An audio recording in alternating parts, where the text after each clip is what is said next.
naturaleza se formó hace 2500 millones de años, pero en una forma mucho más primitiva que la que observamos aquí. Nuestro planeta, en cambio, se formó hace 5000 millones de años. Y el lapso de 2500 millones de años entre la aparición de la naturaleza y la formación del planeta es el tiempo que requirió la Tierra para formar y enfriar su superficie, originando así la corteza terrestre. A medida que avanzaba el tiempo, se transformaban los minerales y evolucionaban tanto los animales como los vegetales, dando origen a formas de vida mucho más complejas. En aquellos días, la naturaleza tenía un equilibrio perfecto, donde se respetaban las cadenas alimentarias existentes. Encontrábamos todo tipo de relaciones entre organismos vivos, tanto simbióticas como no simbióticas, como por ejemplo la predación, la competencia, el comensalismo, el parasitismo, etcétera, etcétera. Y era todo equilibrio porque los animales mataban solo para alimentarse, para sobrevivir, cumpliendo así con su eslabón como partes de una cadena alimentaria.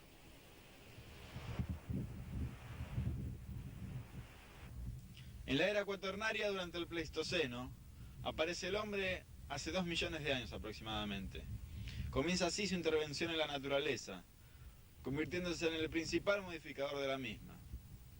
A medida que el ser humano va creciendo en cantidad y se desarrolla, tanto social como económica e industrialmente, afecta cada vez más al medio ambiente y a su relación con los organismos que lo rodean.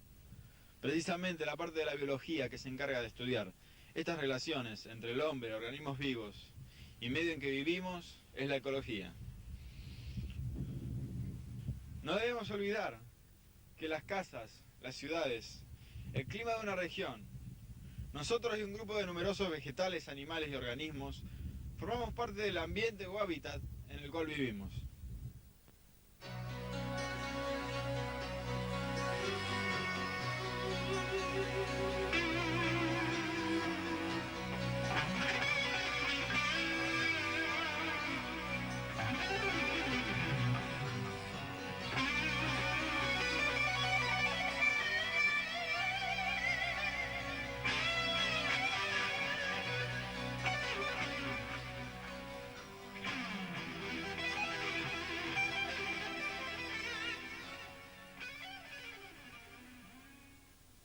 Cuando observamos diariamente un programa de noticias o leemos una nota periodística, nos damos cuenta que con frecuencia aparece como tema central los grandes desastres ecológicos provocados por el hombre, ya sea con fines militares, políticos, económicos o lo que fuera. Entonces no tardamos en darnos cuenta que el ser humano, Homo sapiens, hombre pensante entre comillas, se está equivocando en su relación con la naturaleza. El mundo tiene más de 5.600 millones de habitantes, según el último informe proporcionado por la ONU. Gran parte de esos habitantes está maltratando el único planeta capaz de ser habitado sin ningún tipo de mecanismo artificial. Por todo esto, el objetivo de este video es procurar que las personas tomen conciencia de la gravedad del problema existente. La preocupación acerca de los temas ecológicos data de más de 6000 años. Platón, 4000 años antes de Cristo, denunciaba la desnudez de las colinas griegas provocadas por la tala desmesurada de árboles. Luis XIV, en cambio, confeccionó una ley que regulaba la tala de árboles para la construcción de embarcaciones. Juan de Garay, al fundar la ciudad de Buenos Aires, ideó un proyecto tendiente a lograr el crecimiento organizado de la ciudad. Pero las estadísticas actuales a nivel mundial son verdaderamente alarmantes.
estamos yo frente al poder de grandes personajes que contaminan el medio ambiente en el mundo.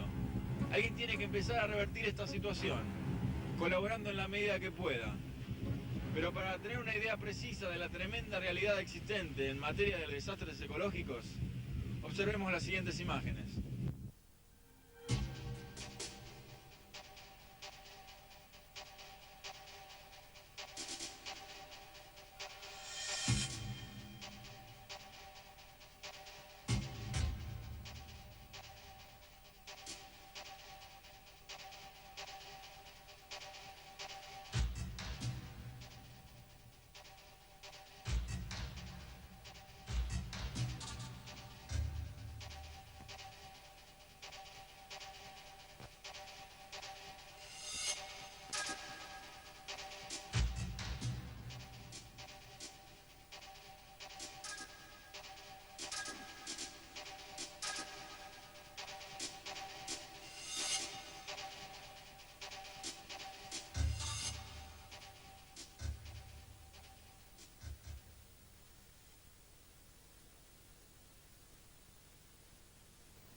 La Argentina no es ajena a todo esto.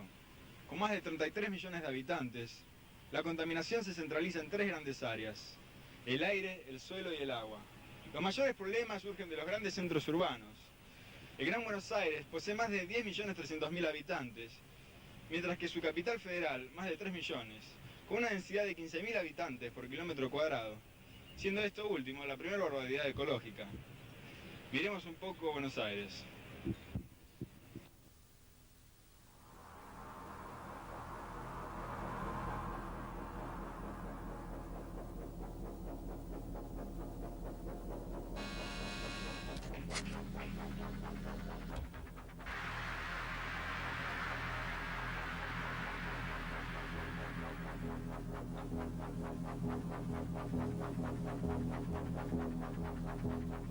Los 3 millones de autos y colectivos que circulan por las calles provocan el 70% de la contaminación existente en Capital Federal, con monóxido de carbono, hidrocarburos, plomo y alquitrán. Entre el 60 y el 90% del plomo incorporado al organismo de los habitantes urbanos proviene de la combustión de las naftas.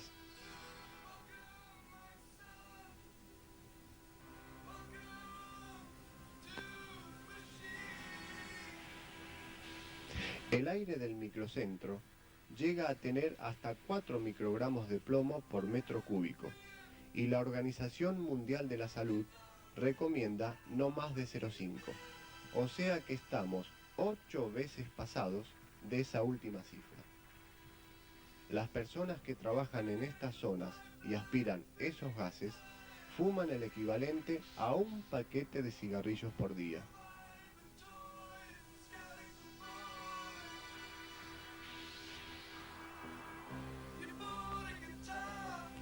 Los gases que emanan de los caños de escape se acumulan en el medio. Observemos esta demostración.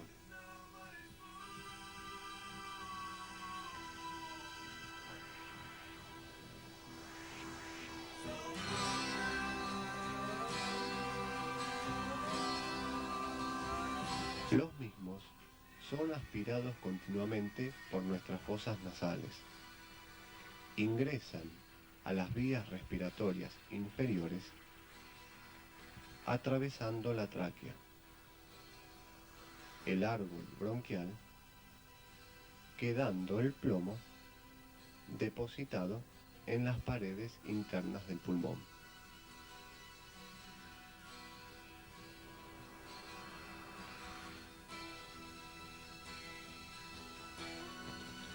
Los grupos más vulnerables a las bajas concentraciones de plomo son los niños y los fetos en desarrollo. En el caso de los embarazos, el plomo atraviesa la placenta y actúa sobre los tejidos en crecimiento. El sistema nervioso del feto y del niño pequeño se encuentra en pleno desarrollo.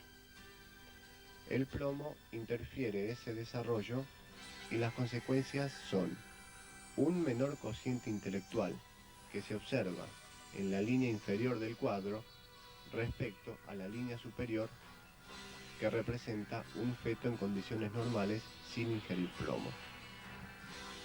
Además, se producen reducción en la capacidad de aprendizaje, un menor desarrollo de la memoria, trastornos de conducta. A nivel de la sangre, el plomo interfiere con la formación de hemoglobina. Como consecuencia, se producen anemias de distinto grado.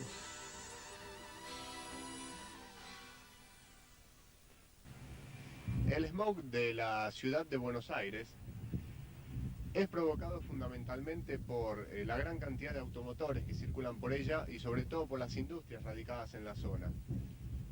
Puede ser fácilmente apreciado desde edificios más o menos elevados dentro de la ciudad.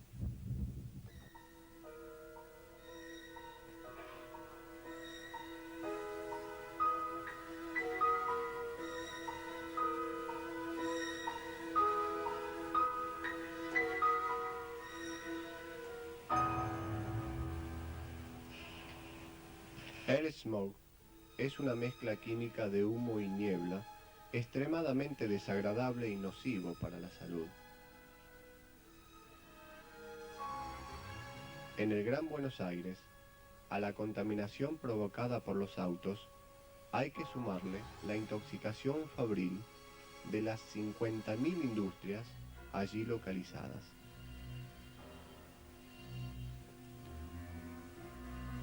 Los principales agentes destructores de la capa de ozono son los clorofluorocarbonos, que se encuentran en los aerosoles, circuitos de frío de laderas y congeladores de uso doméstico e industrial. Un solo átomo de cloro puede destruir miles de moléculas de ozono. La reacción química que se produce es la siguiente.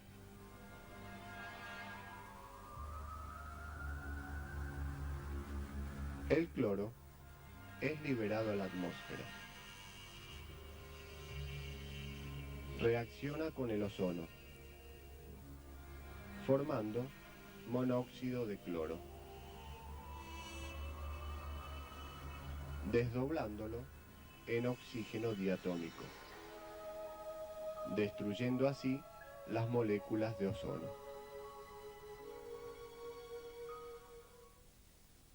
Cuando deseamos observar una ciudad en toda su dimensión, lo ideal es verla desde lejos. El porteño suele no tener conciencia del smog existente en la capital, porque vive dentro de ella y de esa manera tiene una visión relativa del mismo. Acompáñenos a navegar por el Río de la Plata.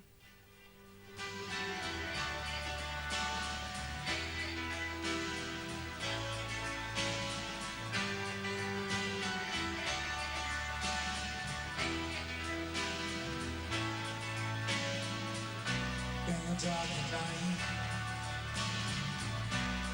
those small hours, uncertain actions, I need to tell you.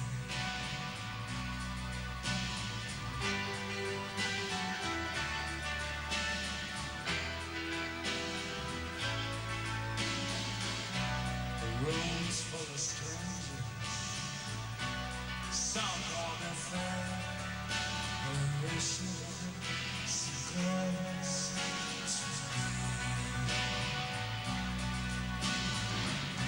In the dark night, those small hours I drifted in, and now in the dark night, by my side, in the dark night, by my side.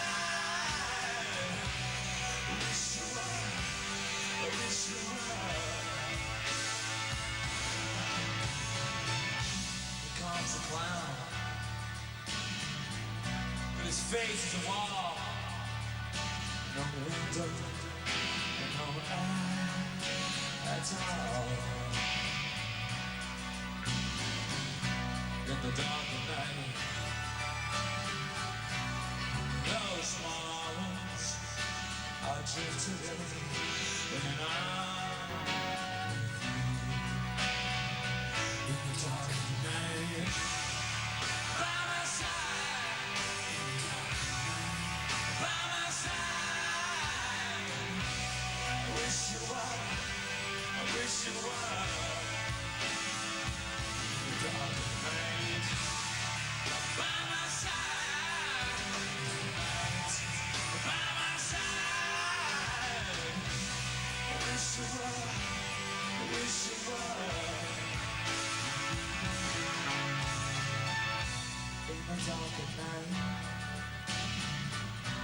With those small hours I drift away when I'm with you. Yes, I wish you were by my side.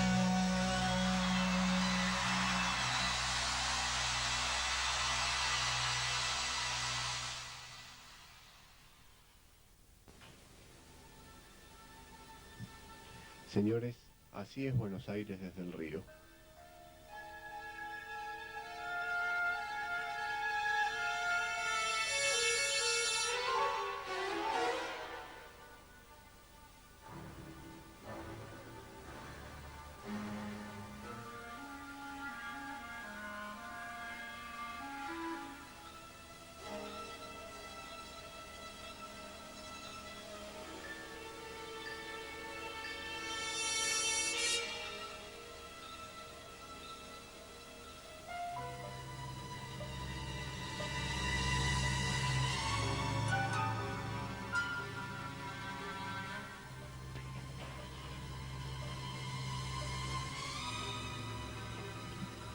En estas aguas se arrojan 6 millones de litros diarios de excremento provenientes de la cloaca mayor, que se encuentra a 2.500 metros de la orilla. A su vez, aquí están las bombas que obtienen el líquido necesario para el consumo humano.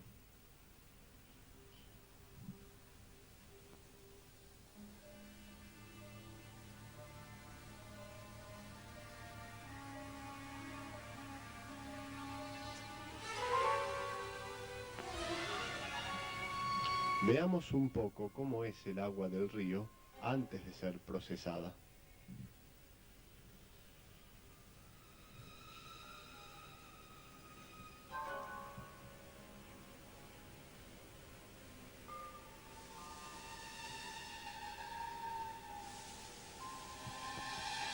Continuamente se arrojan barros contaminados con una concentración de metales pesados apenas inferior a la del Rin.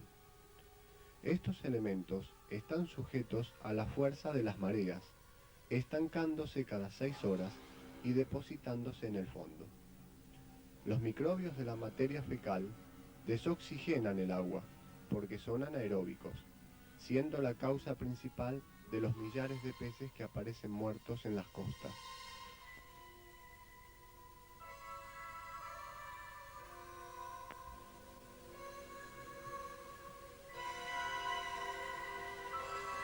Analicemos el siguiente cuadro.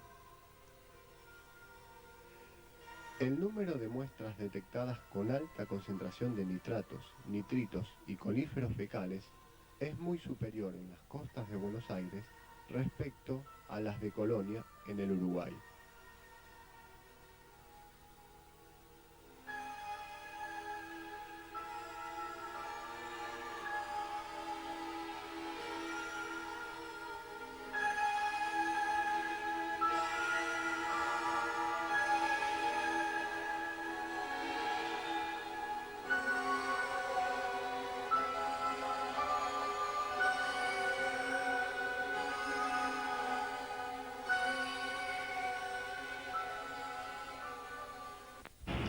Estamos en el barrio de La Boca.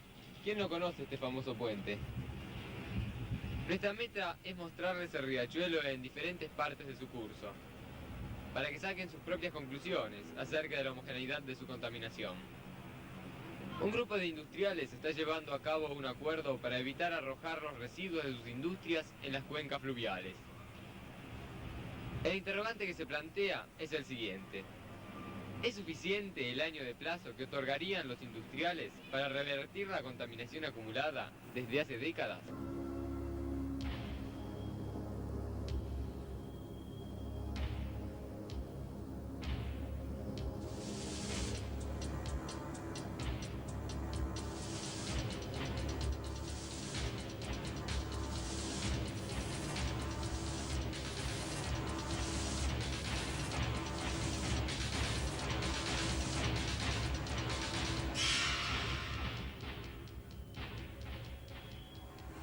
El Riachuelo, así como también el Matanza y el Reconquista, atraviesan una de las zonas más densamente pobladas.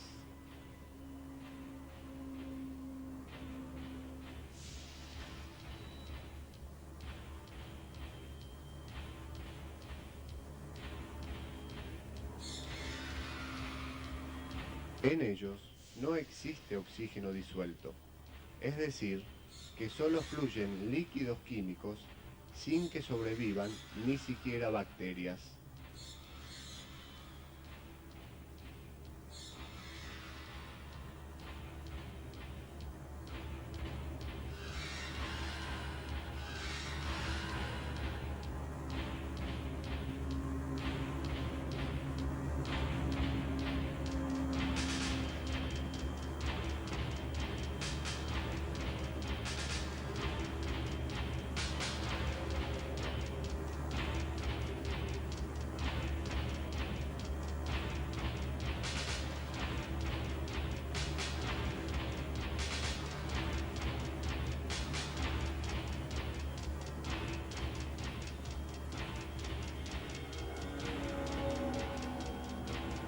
El burbujeo que se aprecia en el agua se debe a las continuas reacciones químicas que se producen.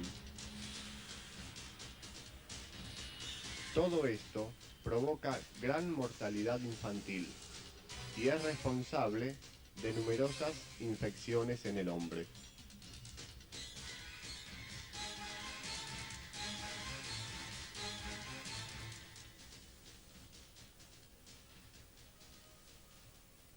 Estamos en uno de los accesos hacia el Gran Buenos Aires, a orillas del Riachuelo, límite del barrio de Pompeya en Capital y Lanús en la provincia. Antes de 1938 existía aquí un puente de madera llamado Paso de Burgos o de las Carretas. En la actualidad todavía pueden verse los cimientos de ese puente.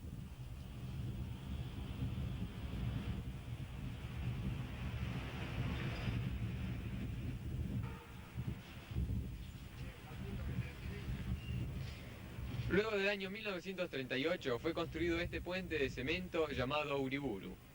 Cuando se inauguró, su parte central se elevaba, permitiendo el desplazamiento de embarcaciones que transportaban todo tipo de material industrial. Por ese entonces, el riachuelo era navegable.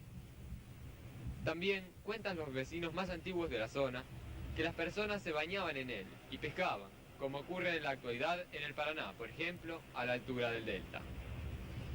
Pero 54 años de influencia del hombre y sus industrias sobre este río nos muestra una realidad triste, una acción devastadora y prácticamente irreversible.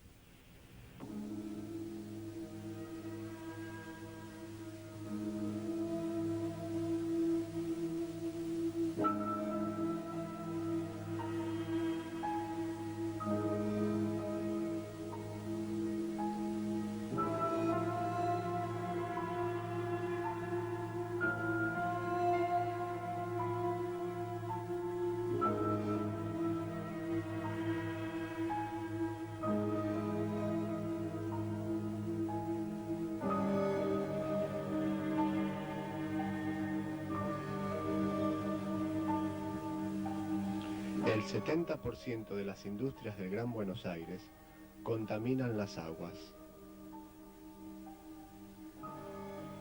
Existen 7.300 industrias que vuelcan 250.000 toneladas de barros tóxicos, 500.000 toneladas de solventes diluidos, además de efluentes como cromo, cadmio, mercurio, nitratos y nitritos. Se considera como no potable el agua que contenga más de 1 miligramo por litro de nitritos y más de 45 miligramos por litro de nitratos, siendo estos valores ampliamente superados en estas aguas.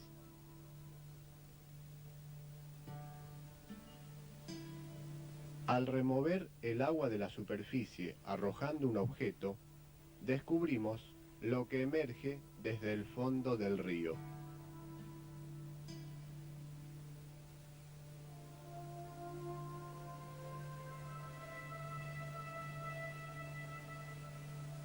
Lo negro que vemos es el material sedimentado.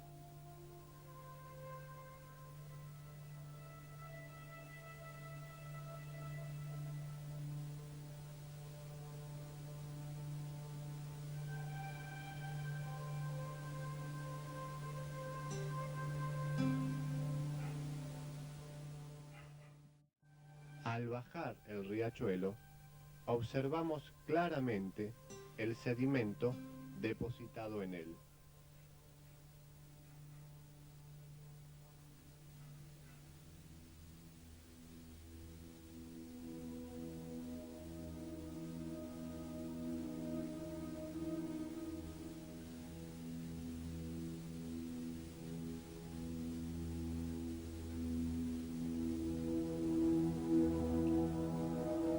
Cruzando la General Paz, el 60% de las casas no conoce lo que es un caño público que transporta los excrementos de sus habitantes.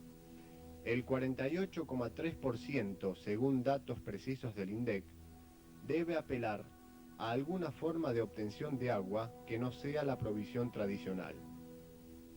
Hay 11,3 millones de habitantes que no tienen servicios de agua potable por red, mientras que 19,2 millones carecen de desagües cloacales.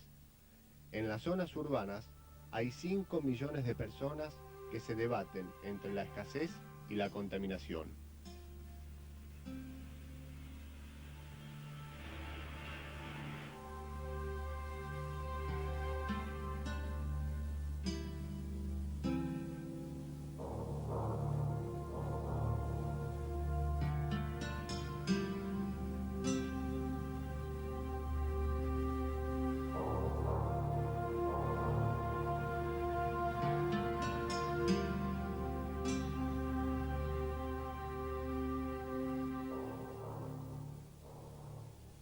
Nos encontramos en una zona donde se depositan residuos domiciliarios e industriales en el Gran Buenos Aires. Aquí se abona por tonelada de basura que es depositada, ya sea sólida o líquida. Si caminamos un poco, veremos toda clase de desechos. Los de tipo orgánico no representan un peligro porque son fácilmente degradables. En cambio, los residuos inorgánicos son un verdadero problema. Por ejemplo, un plástico de este tipo, o de este, tardaría 500 años en degradarse en el suelo. En cambio, un envase de vidrio, como esta botella, tarda más de 500 años en degradarse.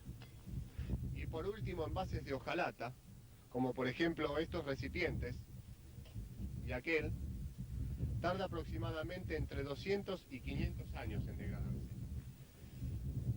Pero la solución de estas cuestiones no reside en dejar de fabricar envases, ya sea de vidrio, de hojalata o de plástico, sino en reciclar los mismos para su posterior uso, y no depositarlos en estos lugares como ocurre en la actualidad, contaminando no solo el suelo, sino también el aire, cuando por las noches se queman grandes pilas de basura.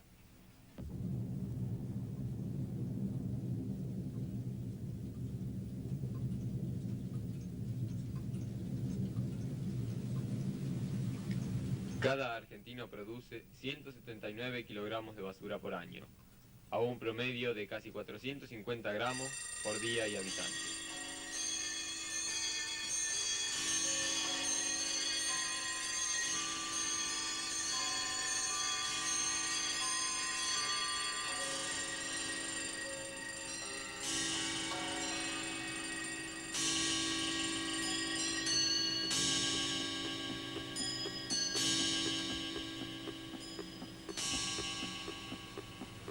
Además, la mayor parte de las industrias del conurbano no cuenta con los equipos indispensables para tratar sus desechos.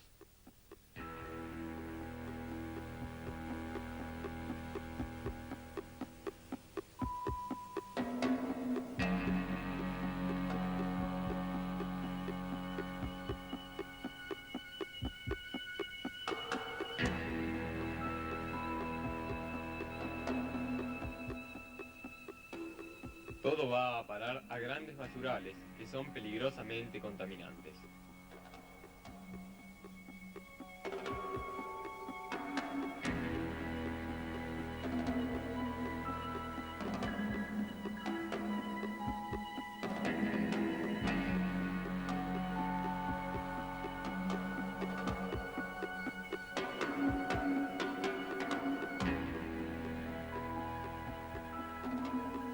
En el Gran Buenos Aires hay más de 120 basurales clandestinos. Los residuos tóxicos son en su mayoría contaminantes del suelo y las aguas por filtración y del aire por la quema durante las noches.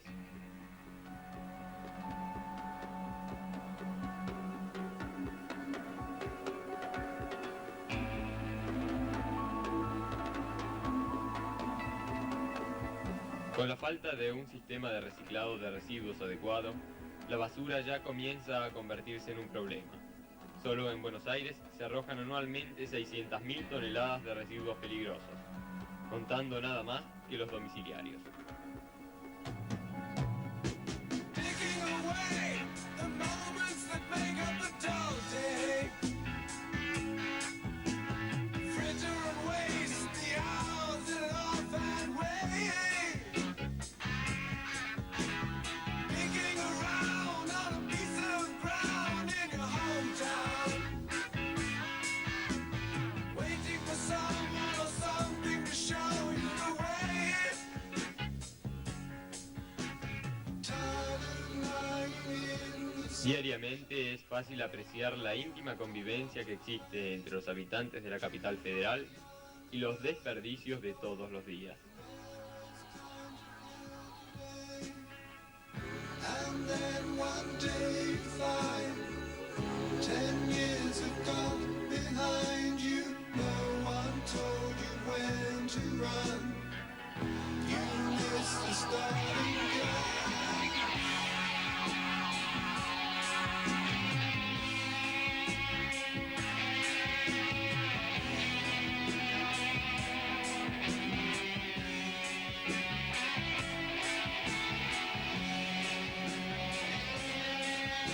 La pregunta que surge es, ¿hasta dónde llega la responsabilidad de las empresas contratadas para mantener limpia la ciudad y dónde comienza la del ciudadano?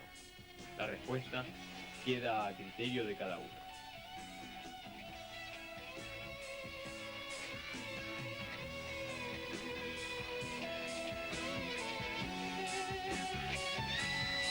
El estado de las veredas provocado por las continuas reparaciones que realizan las empresas de servicio contribuyen a magnificar el problema.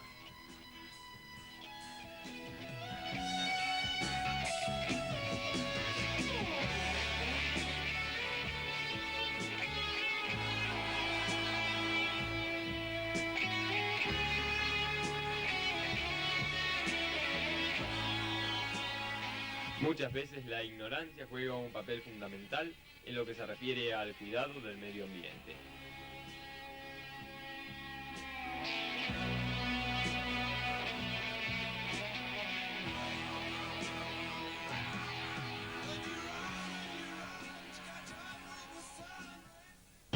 En países como el Japón se implementó el sistema de policía urbana.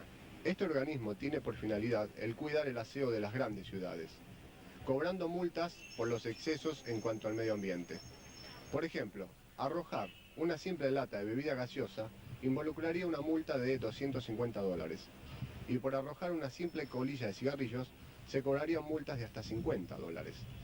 Pero ahora los invito a descubrir el nivel de educación en higiene que tienen los habitantes de Buenos Aires, para lo cual nos valdremos de unos volantes que repartiremos a modo de publicidad.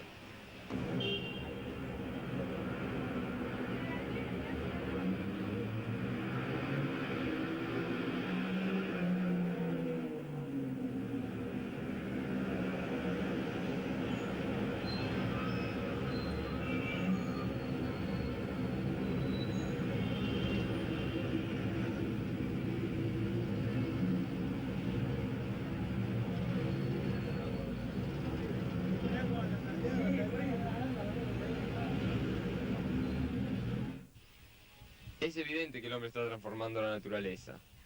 pero no está controlando esa transformación. La contaminación ambiental es un problema social, donde todos tenemos en mayor o menor medida una responsabilidad en el tema. Por un lado las industrias y los empresarios que contaminan en gran escala, pero también nosotros, como simples habitantes de una ciudad, dañamos el medio ambiente al arrojar, por ejemplo, el envoltorio de una simple golosina, un alimento o un atado de cigarrillos en la vía pública, pasando por alto los recipientes que se encuentran en la calle destinados a esa finalidad. Pero no todo está perdido, porque todavía estamos a tiempo de cambiar nuestros hábitos y revertir esta situación, para demostrarnos que nos queremos y que queremos a los que nos rodean.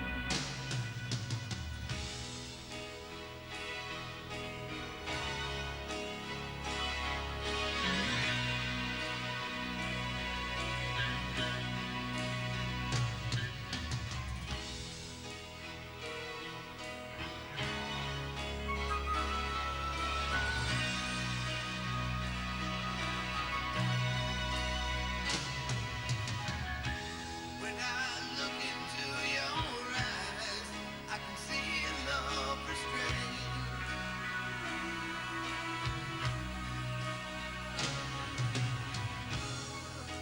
Darling, when I hold you, don't you know I feel the same?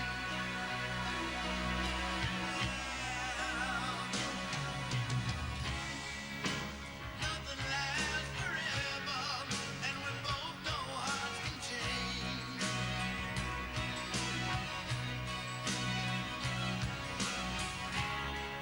And it's hard to hold a candle in the cold November rain.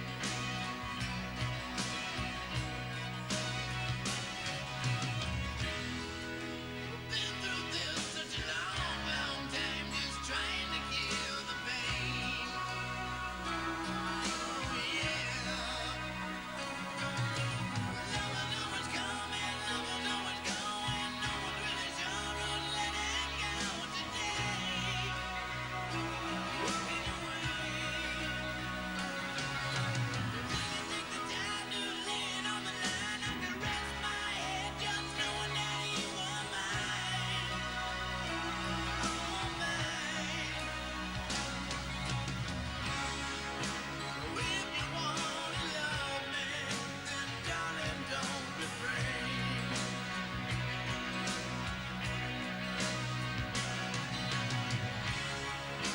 I just end up walking in the cold November rain.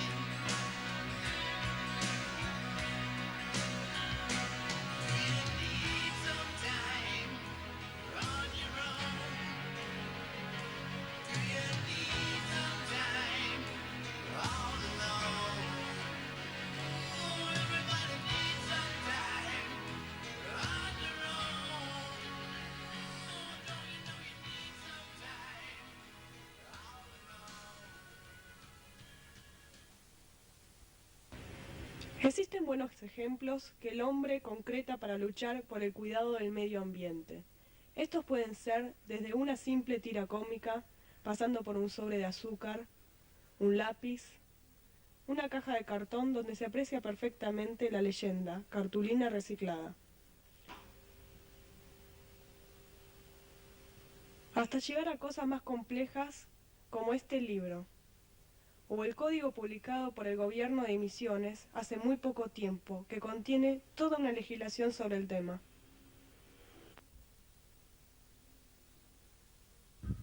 La naturaleza fue creada para que el ser humano la transforme y someta a voluntad, para que pueda gozar de la hermosura que en ella existe, sin deteriorarla, y para que procure prolongar su calidad de vida.